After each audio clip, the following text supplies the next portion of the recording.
It's a pleasure to be here. For those of you guys that don't know, my name is Eli Crane. I am running for Congress up here. We're trying to unseat the most vulnerable Democrat in the entire country, Tom O'Halloran. Hopefully we'll be able to get that done. So National Journal just ranked this race about 2 weeks ago as the third most likely race in the entire country that's most likely to flip from blue to red. So we got some really good news. That's really good for us. One of the reasons for that is after the census and redistricting, this district went from an R2 district to an R7.5. So we picked up a lot of extra Republicans, and I think it's going to come down to a primary fight. And so on that note, because I'm big on transparency, I want to read to you guys real quick who your other candidates are that you guys have the opportunity to vote for. So you got Ron Watkins, Andy Yates, Mark DeLuzio, John Moore, Walt Blackman, and Steve Kristifiak. The reason I like doing that, guys, is because this has never been about me. It's never been about me winning a congressional race. I want you guys to look up every single one of those individuals. And hopefully you'll get a chance to hear every one of them speak, talk to every one of them, and then hopefully you guys will make the best choice possible for who you want to represent you. And even if it's not me, I'll be okay with it. I'll have a conversation with you. I'll have coffee with you. But I don't do anything to lose. We've invested a lot of time in this. We've invested a lot of sweat equity into this. And at the end of the day, what this is all about for me is a continued service, continued fight for my country. I am a former Navy SEAL. I dropped out of my college my senior year at the University of Arizona to join the Navy the week after 9/11. Spent the next 13 years of my life serving in that capacity. And then my wife and I, Jen, we started a small company about 2 years out from me separating from the Navy. Some of you guys might have seen our company called Bottle Breacher. We were on Shark Tank in 2014, and we've been running our company in Arizona ever since. We actually just sold the company about 3 weeks ago. One of the big things that people hit me up on a lot is, "Hey Eli, you did a deal with Mark Cuban, so you must be a radical, leftist, or you must identify with Mark Cuban politically." I'm actually glad people point that out, and I'll tell you why. Me and Mark Cuban do not see eye to eye politically, but I will tell you this right now. Whoever out of those names I just read you guys, you send to Washington, D.C. is going to be around people all day long that don't share your views. And if those individuals aren't strong enough to have backbone and to stand on principle and character, because they're going to be around Mark Cubans and folks all day that don't share your values, okay? And if they're not strong enough, then they're just going to flip-flop like every other politician you've ever seen. So if that's a holdup for you guys, if you guys have heard that rumor and you guys want to go look more into that, go look at my company. Go look at when Mark Cuban invested in my company and look at the trajectory of our company and the products that we continued to list. We came up with a Trump bottle breacher. Years after that, we kept our manufacturing in the United States, though we had multiple offers to take our manufacturers overseas. We got so many opportunities every single week after 12 million people saw that episode, and we decided to keep our manufacturing right here in the USA because we felt like it was the right thing to do, and because we didn't want our jobs to go overseas. Okay, so you guys can go look all that up. Here's the thing. I'm an America First candidate. All right? I'm an America First candidate, and I'm glad that we had a president named Donald Trump that woke a lot of us up to that whole train of thought, okay? Because here's the deal. One of the biggest reasons we're in this spot as a country is because we haven't put that America First lens in between every issue that we look at, whether we're looking at the economy, whether we're looking at energy, whether we're looking at Ukraine and Russia. You guys can go see some of the stuff I've been doing recently on some of the media, national media, Fox News, War Room, etc., talking about all this money that we're sending over to Ukraine. All right? It's not that as Americans or America First candidates or citizens we don't care about Ukrainians. That's not it at all, because none of us want to see Ukrainians getting slaughtered. None of us want to see any of that, okay? But here's the deal.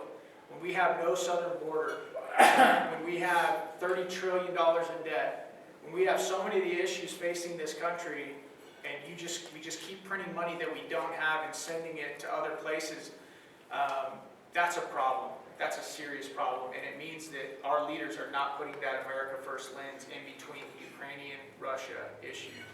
And so that's, I try and put that issue in between everything that we look at. I think it's important to have business owners up in Washington. Why do I think it's important? Because when as business owners, when we have a bad quarter or a bad month or a bad year, we can't just print money. We actually have to make cutbacks. We have to tell people no. Sometimes we have to, make uncomfortable decisions that aren't very popular. And I think that this country needs a lot more of that right now. All right? One of the other things that I want, regardless of whether I ever become a congressman or not, is I want people, especially Republicans and conservatives, to understand something. All right? This only makes sense, the stuff that you guys see every day, the, no border during a pandemic, canceling our Keystone XL pipeline while greenlighting the Russian pipeline, talks of defunding the police, all of this stupidity that you guys see each and every single day, in my opinion, it only makes sense if they're trying to destroy it, okay? I believe that, there's a lot of people that drink the Kool-Aid, they love the country, but because they watch the wrong news programs and they're easily manipulated, they go along with a lot of this stuff. But I do believe that there's people at the very top of this country, in every major institution that we have, whether it's academia, Hollywood, the government, etc., that don't love this country and want to destroy it. Bingo. Okay? That's it, period. Okay? And I know that that's hard for a lot of people to wrap their heads around. Nobody wants to admit it, because if you admit it, then you have to ask yourself, okay, well, what does that really mean? What's it going to lead to? And should I be doing anything about it? That's the hard thing.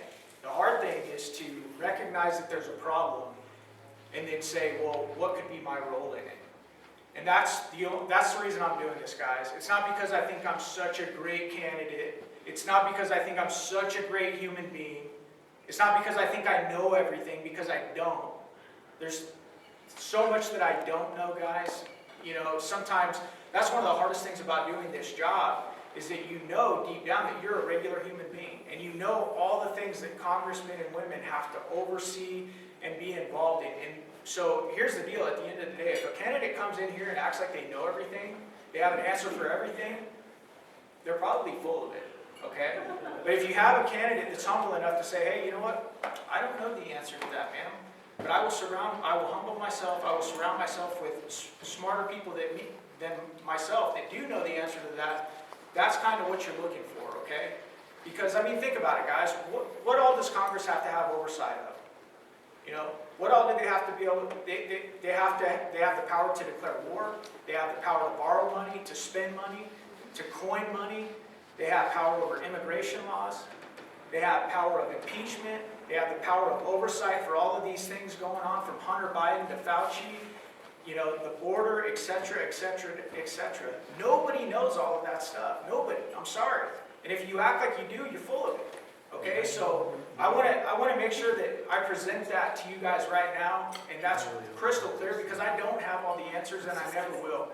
But I will humble myself, and I will surround myself with guys like Gaither that have been around this district a hell of a lot longer than I do. And I will come up here, and I'll talk to these folks over here who have run a business up here, who I know bleed red, white, and blue, and, eat, breathe, and sleep America first.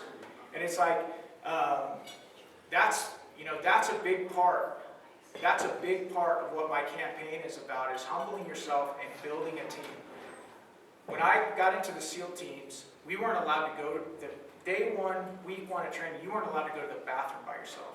You had to take a swim buddy everywhere you went.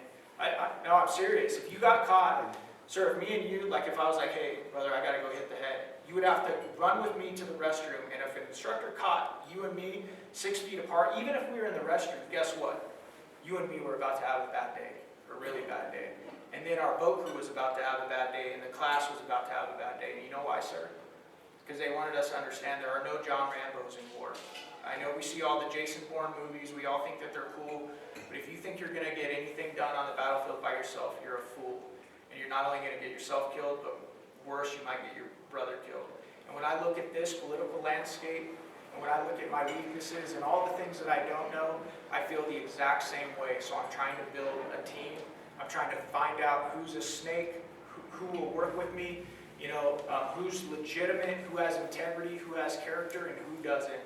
And that's the way we're going to attack this thing. And I'll tell you guys this, I did the same thing when I started my business. It was just me and my wife when we started building our business. We started with a computer, a Dremel tool, some spray paint, and a computer, and that was it. And within a couple years, that company was 35 people, and we were doing $5 million a year. And it's not because I'm so smart, it's not because I'm so talented, it wasn't because I went and got an MBA, of some fancy MBA, it was because I humbled myself, I surrounded myself with smarter people, and I was willing to work my tail off, okay?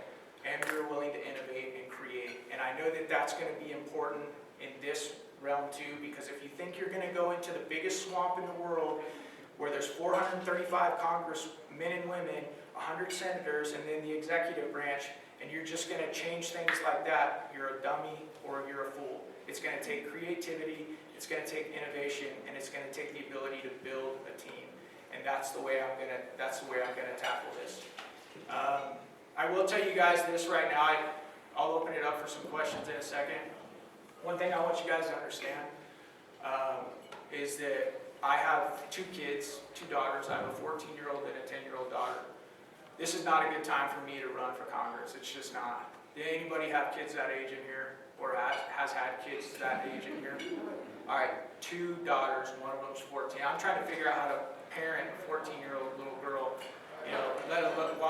while I campaign all over the place. And I bring that up, guys, because there is a part of me that is torn as a dad and a husband, as I campaign all over this massive district that's larger than the state of Georgia. But I'll tell you this right now, one of the reasons that we're doing this, and me and my wife made the decision together, is because I look at what their future is going to be, and I'm like, this is, with the trajectory that we're on, the chance of my little girls growing up with the amount of freedoms and opportunity that we grew up with is pretty slim and none right now, unless we turn this thing around. I don't know how this thing is going to play out. All I know is that I wasn't okay sitting on the couch complaining about it anymore. So I read for you guys your other candidates that you guys get the opportunity to choose from. Personally, I think it's great when we have choice. I really do. And I can tell you that's not how every candidate feels. I've actually had candidates call me and try and talk me out of running because they were so scared because they felt like it was their time. Okay? I read you guys their names because, again, it's more important that you guys win than I win. And I'm also confident in who I am. And I don't need this job. I just don't. Okay? But I love this country. I was willing to die for it. I still am. And this country's in trouble. And I'll leave it at this one last thing. We had a SEAL instructor before I graduated from training, and he said, as SEALs, it's not even that we're that good, it's that everybody else sucks that bad. And I didn't understand what he said. It kind of shocked me because I still had the Jason Bourne, John Rambo illusion in my head. And then I started going through training, and I realized I was still the same guy. I could still get my butt kicked. I still got hurt. I still got sick. I still got injured. And I realized that we were constantly working in so many different environments that we never got really that good at any one thing because we were always all over the place working in so many environments. And honestly, guys, when I look at the political landscape out there and when I compare it to my run for Congress, I feel the exact same way. But when I look at AOC, when I look at Ilhan Omar, when I look at Rashida Tlaib, Ayanna Pressley, when I look at the squad, when I look at all of these rhinos that we have on the Republican side of the aisle, it's not that I think I'm that great. It's just that I think that so many of them suck that bad. Okay, so at this point, I appreciate you guys hearing me out. And at this point, I'll open it up for a few questions. And then if you guys want to stay around and mingle and have a personal, one-on-one conversation, we'll be here for a little bit, okay? Thank you guys. I really appreciate the respect and the opportunity to talk to you.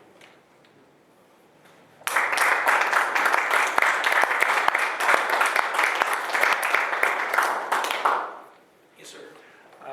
This is a question that I've asked a couple other candidates.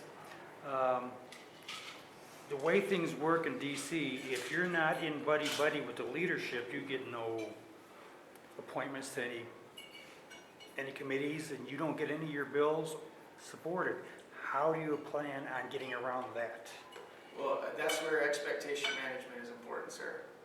When you go into it, so much of this comes down to what are your expectations. Are you going in there to be a rock star?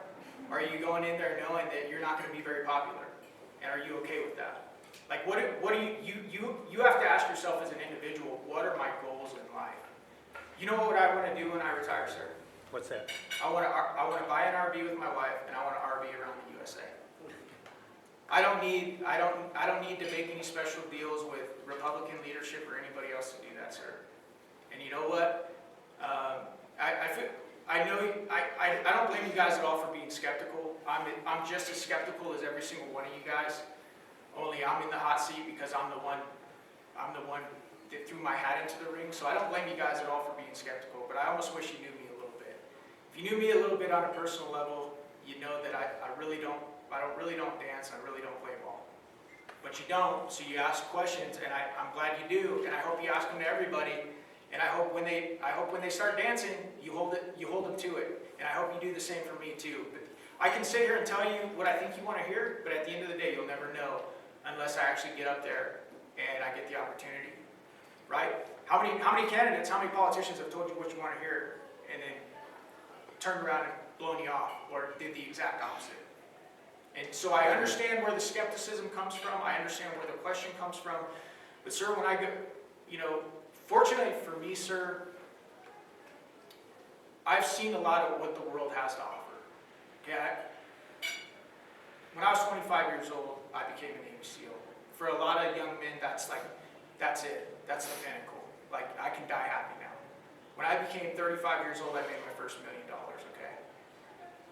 And so what I can tell you is I've seen enough of this life to know that none of that stuff fulfills you anyway. And I think about my legacy enough, meaning, where's my funeral? Who comes to it? Who doesn't? What are people saying about me? I think about that stuff enough to where it drives me on a daily basis. To where I'm probably the only candidate. Sir, what's your name? Luke. Luke. How many candidates have you ever seen get in front of you and read off their opponent's names, Luke? You ever seen that before? No, not really, because it's pretty much common not to speak your opponent's name. It is. You know why? You guys know why? It's your competition. It's your competition. You know what the consultant class tells you, Luke? What's that? They get so pissed at me when I do it, Luke. You know why? Because I'm not supposed to help them with their name ID. Most candidates don't want you to even know that they have anybody running against them. They want you to walk home or get in your car tonight, drive out of here and thinking, well, that was great. I guess we got to vote for Eli because he's going to go beat Tom O'Halloran. Not go look up the other 6 people, sir. And that's why I can do that, because I don't really care. I don't care. It's not that I don't care, because I do care enough about the country to put myself through this thing that I don't want to do on a daily basis. It's because, Luke, I would rather see you get the representative that you want. And the best representation for you, even if that's not me, Luke. That's why. So I hope that makes sense, sir. And, like I said, though, at the end of the day, the only way you'll really know is if you all send me and then you watch what I do. That's the only way you'll really know. And I wish it wasn't that way, because it'd make all of our lives a lot easier when we're getting those ballots in August and November, and we're choosing who do we send. There's still races out. I'm around this stuff a lot more than a lot of you guys. There are a couple key races that I still don't know. Like, I still have question marks myself. And so, Luke, I understand where you're at, brother, and I don't blame you at all. Yes, sir. You mentioned some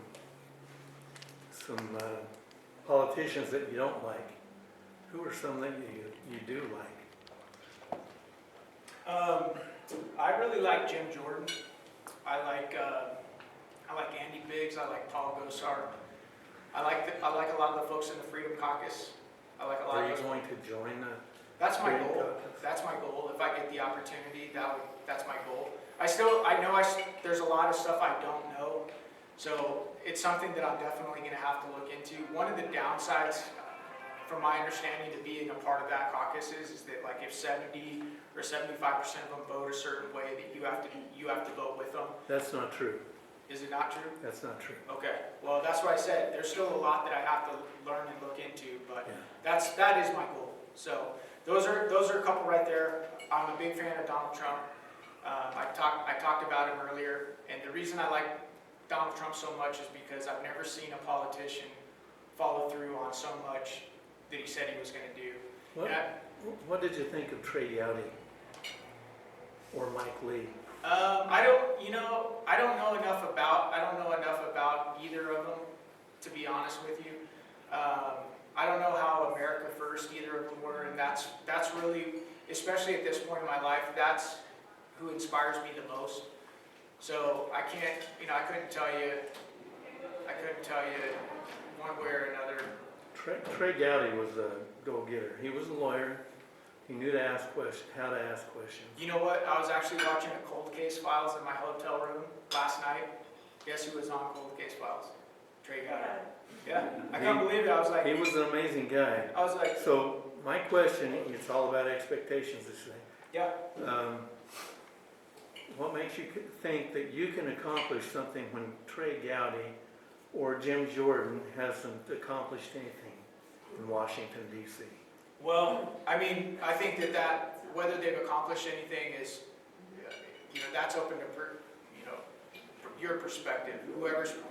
She might have a different perspective than you on that. I might have a different perspective on whether they accomplished anything. Well, what have they accomplished? Well, if they're voting against Nancy Pelosi, then in my opinion, that's an accomplishment. We do need good people there. Yeah. We obviously do. Right. And I love all those people too. Okay. No. And I'm Great. grateful for their service. Yeah. But what makes you think a good guy in Washington, D.C. can accomplish anything? I guess I want to still have hope. I guess that's what, because if I just quit, if I just gave up, then what am I supposed to tell my daughters? Do you know what the first clause of the first article in the Constitution says? It talks about the Congress and the Senate, how it will be split up. It basically says, that first clause basically says that Congress makes laws. Yep. Who makes most of the rules and regulations that we, the people, have to live by every day? The Congress. It's the Alphabet group. it is the executive branch. Are you talking about the? I'm talking about all the bureaucracies Okay. underneath President Biden now. With the That executive is order, totally just the administrative state. unconstitutional. Congress has abdicated their responsibility and given it to the executive branch. Okay. What can you do to get Congress to start doing their constitutional responsibilities? Well, the first thing I can do, sir, is I can win this primary. And if I win this primary, then I can win the general election. And if I win the general election and we get enough folks in there, and I'm just going to be honest with you. I know candidates will probably come in here and tell you, I'm going to do this and I'm going to do that and I'm going to do this. The way it works is with majorities there. So if I don't knock out either of those first two goals, and then we don't get enough people in there to actually have a majority to start addressing some of your issues, you're right, none of it will change. So basically what you're saying is, what I hear you saying is that you're not sure exactly what can be done, but you're going to learn the job as you do it. I'm going to have to. Sir, whether I was trying to become a Navy SEAL or start a business or go into Congress, I'm never going to tell you that I know exactly what it's going to take or what that job is going to be like because I haven't been there yet. And I think only a fool would tell you that there's not going to be any on-the-job training. The only person in this race right now that's still left in this race that knows what that job is the guy in the seat, and that's Tom O'Halloran. Every single one of the other candidates that you guys have the opportunity to choose from will be playing in a new battlefield. There will be new names, new opposition, new allies, and we're gonna have to figure it out. And that's one of the things that you guys are gonna choose. You're gonna choose who you think can figure it out the quickest. And who you think is, I'll tell you who I'm gonna choose. yep, I'm not gonna choose my best friend. I'm not gonna choose a relative. I'm not gonna choose somebody else's relative. I'm gonna choose the guy that knows the Constitution. yep, The guy that knows, we are taught that we have 3 equal branches in the federal government, right? yep, All you have to do is read the Constitution and you realize we don't have 3 equal branches. In fact, in Congress, we don't have 2 equal houses in the Congress. yep. The House has the most power. And you know why, right? Power of the purse. Power of the purse. And Congress has abdicated that responsibility too. So if you can control the purse and talk all your colleagues into doing that, Yeah. then you've got a good foot in Congress. Well, you know, sir, we'll see if we can pull it off. I don't, right now, with what I see, unless there's just a massive red wave with a bunch of new, unless you guys send a bunch of new folks in there, right now I don't see that the old guard and the folks in there have the appetite to get it done.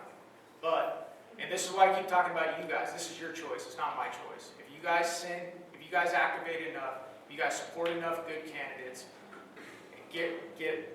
kick out a lot of the old, get a lot of new folks in there, I think we have a chance of turning it around. And like I said, I think there's a lot of good guys in there okay, that are doing a great job, okay, but they can't because the bad guys. And I do think that there's a huge conspiracy to take down America. I do too. I do too. And- And I talked about that. And like I said, sir, Tom O'Halloran, he votes with Nancy He's- Pelosi he's part of 98% of the He's time. part of them. He votes with AOC 94% of the time. And why is AOC so important? Why does everybody know her name? She's the new guy in there. I think because she's been such a firebrand, sir. I You know, think because she's part of somebody that wanted to get her in there, and she's gonna do anything to stay in there. And I think she fights like crazy too, and I think she understands, you know, I think Her- she her understands first- social media and a Her lot of first things. term in there, she moved right next door to Nancy Pelosi. Did she? It was a plan for her to be there, a bartender. Does anybody else have any questions? I think that what he's trying to say is that Article 1, Section 8 defines the enumerated powers in the Constitution. That's Article 1. I was talking about the clause, the first clause. Whatever, that's my turn. Well, don't tell me what I said then. Defines the enumerated powers in the Constitution, which all elected representatives are supposed to Yeah. follow. Not only that, but you've taken an oath to the Constitution Right. as well. Do most people follow it? No. Do some of them? Yeah. So when we take over this fall, this winter, Right. we will have a majority in the House Yeah. and hopefully a majority in the Senate. Right. That's what makes a difference, is the quantity of individuals, excuse me, in the House and the Senate. Yeah. And I know, Eli, that you will follow the Constitution. I know you will do your best. You've already done so in your service to the electorate. Yeah. Well, I appreciate that, ma'am. Unfortunately, I think that there are veterans that are strained a little bit. Not about you, not other veterans. Yes, ma'am. necessarily. And that's something that even if I, you know, that's the cool thing about being humble enough to listen to people is I know that the old rule, the old adage, you can please some of the people all the time, all the people some of the time. You can't please all the people all the time. I know that that is 100% what this job is going to be like, especially, you know, when we're as polarized as we are as a country. So I know that that's going to be the case. And, you know, I hope I get the opportunity to serve, and I hope I perform well for you guys, and for my little girls, and for future generations in this country. And like I said, I don't know if I'll ever be a congressman, but the one thing I do know is that I wasn't going to sit around and complain about it anymore. I was going to throw my hat in the ring and do everything that I could. And so, again, I appreciate the opportunity, guys. You guys have a big choice ahead of you. I read off the names for you guys. Does anybody need to hear that list again? Okay, if you do, come get with me later, but thank you guys for the opportunity, and if you guys have any one-off questions that you didn't want to ask in the group Eli, setting. can I ask you another question? Yes, One of the huge issues for all of us conservatives is Kevin McCarthy. You know, the Yeah. leader, okay, and there's the deal. Kevin McCarthy is not on our side. And Kevin McCarthy is likely to be elected again only if those new members of the House vote for him. Where is your position? So I've been on the record publicly, ma'am, multiple times, and I think it's one of the reasons the NRCC has not made me a full young gun. They have made somebody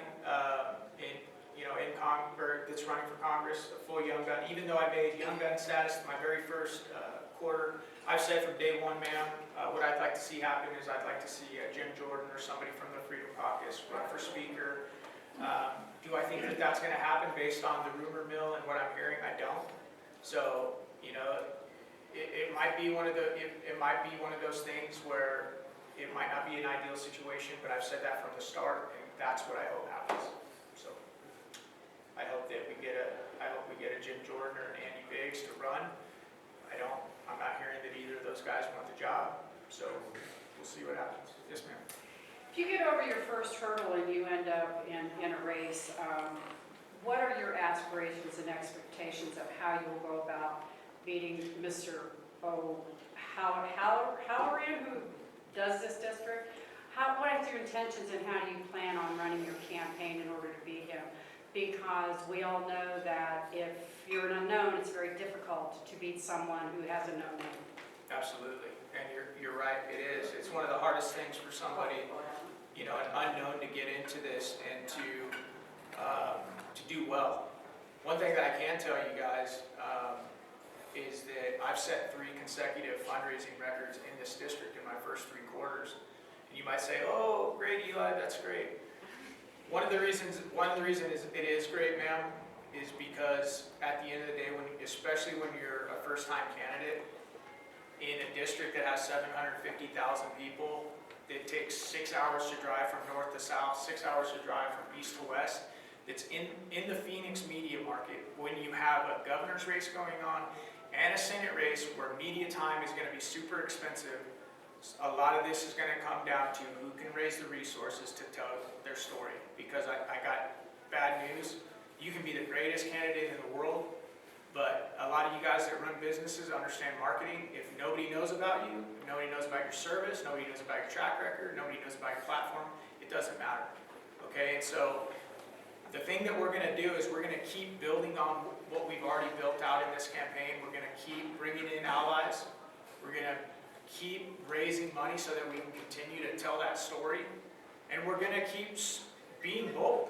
We're going to keep doing national television as much as we possibly can to get the message out there. We're going to keep campaigning. I mean, I'm going to be here tonight. I think we're doing an event with Blake tomorrow. We're going to be in Flagstaff on Thursday doing radio. Then on Saturday, I'm going to be in Prescott. So it's like, I'm just going to keep hustling, man, and doing what I'm doing. And here's one of the cool things. When I was a little kid, man, my mom used to tell me all the time. She used to say, "Eli, how do you eat an elephant?" One bite at a time. Yes, ma'am. You know, guys, the first time I went through Hell Week and SEAL training, which is the hardest training in the entire U.S. military, the hardest week of training in the toughest military training in the U.S. military. It's 5.5 days. It's no sleep. You get 3 hours of sleep. You start on Sunday night. You go Monday, Tuesday, Wednesday. You get about an hour and a half nap on Wednesday. Then you go to Thursday, 24 hours. You get another hour and a half Thursday afternoon, and then you go to Friday after lunch, and then they secure you. And that entire time, you're getting just hammered. You're getting beat up by the instructors. You're cold, wet, you're miserable. They literally use the Pacific Ocean to keep you right at the point of hypothermia the entire time. She's got a close friend that's a friend of mine named Clark in Pasto. She can tell you all about it. But the reason I say that, guys, is because when you're looking at a campaign that takes over a year to complete, and you know all the different things that you're going to have to go through to accomplish that final goal in unseating Tom O'Halloran, okay? You know what you do? Sometimes you have to break that up into small digestible chunks, just like eating that elephant. Sometimes you have to take it one day, sometimes you have to take it one day at a time. Like right now, I'm not worried about those other events because I'm in this room with you guys. But I'm just gonna keep being me, I'm gonna keep working hard, and I'm gonna keep, I'm gonna keep hustling. And right now, to be honest with you, I think we're in a pretty good spot. I personally think that there's probably only 3 people that can win this race.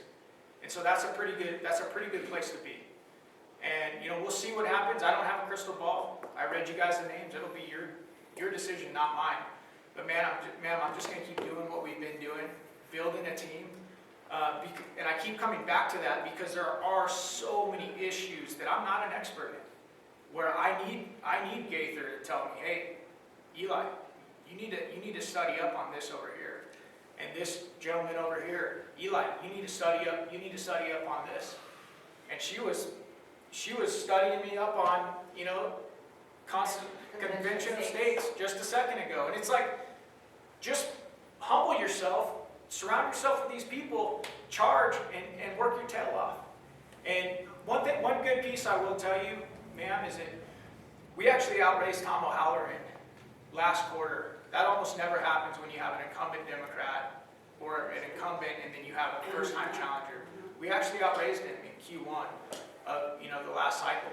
And he is the most vulnerable Democrat in the entire country, and he knows it.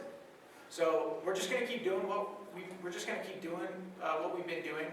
And I like to tell people that we focus on our posture, not on the outcome. Because if you focus on your posture every single day, and you try and be an individual with integrity and character that's working hard, who's disciplined, I believe that success is often a byproduct of that. I believe that too many people, especially candidates, start focusing on the outcome, and therefore they'll do whatever they think they need to do to get there. And I think that gets a lot of people in trouble. So I don't know if that answered your question, ma'am, but that's kind of the way I look at it. Yes, sir. Have you ever read Dostoevsky? No, sir. Okay. He said to ask any candidate that was running from dog catcher to the president, to ask them this question, kind of a two-part question. What is the purpose and function of government, and how does the office into which you are aspiring fit into that purpose? Yeah. The purpose of our government is to protect our unalienable God-given rights. And in this capacity, I mean, with so much government overreach going on, there's, I think, many ways I can do that. I can do that legislatively in voting against legislation that imposes on your God-given unalienable rights. And then I can also use my voice, and I can build alliances with people that feel the exact same way. Right answer. Thank you, sir. All right, guys, I'm going to shut it down right now, and then if you guys want to come talk to me off, at the end, I'm happy to have conversations with you guys. Thank you again. I really appreciate it.